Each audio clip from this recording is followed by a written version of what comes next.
নাহমাদু ওয়া নুসাল্লি আলা রাসূলিল কারীম, আম্মা বাদ। সদ্য আমার ভাই, মুসলমান ভাই সব, আমি লাইভে আসতে বাধ্য হচ্ছি। আমাদের একটা তীর্থস্থান নামে ফুরফুরাকে বলা হয়, সকলে কম বেশি আমরা জানি। বর্তমানটা তীর্থস্থান এমন জায়গায় পৌঁছে গেছে, আমরা জন্মাবার পরে দেখেছি, যদিও আমরা সিলসিলা যুক্ত সব হুজুর আমার বাড়িতে আসা যাওয়া আছে বর্তমানেও। তিনি এখন আমার মনে পড়ছে মুর্তজা সাহেবের কথা, যদিও তিনি এখন নেই। যখন জ্ঞানটা বাড়ছে, বয়স পরিপূর্ণ হচ্ছে, তখন দেখছি তিনি ঠিক বলেছিলেন। কারণ আমরা ধর্মের জায়গায় রাজনীতি করব না। রাজনীতি মানে তার থেকে রঙরাজনীতি। কাউকে একজন ভদ্রলোক, তিনি একটা পীরের কাছে এসেছেন পীর ধরতে। দেখছেন পীর একটা ঘোড়াকে ডাকছে ছোলা নিয়ে, ভোগা দিচ্ছে, হাতটা দেখে আয় আয় আয় করে। তখন ভদ্রলোক ফিরে গেলেন, বলুন না পীর ধরবো না। একটা ঘোড়াকে ভোগা দিচ্ছে পীর সাহেব নয়। আর খুব বাঁচা মুশকিল।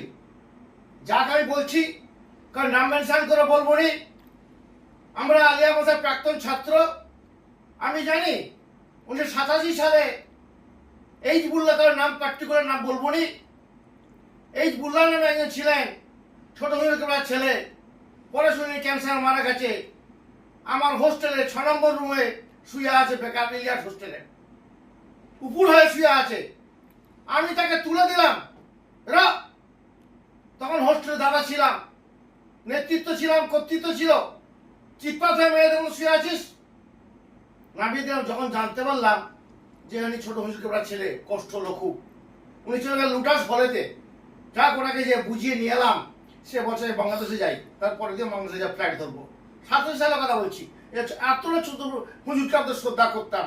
ভাই, ভুল ত্রুটি মাফ করে দেবে, বেড়া দেবে, আমি জানি না। আপনার শোয়াটা ভালো হয়নি। যাক, ঠিক এইভাবেই বলছি।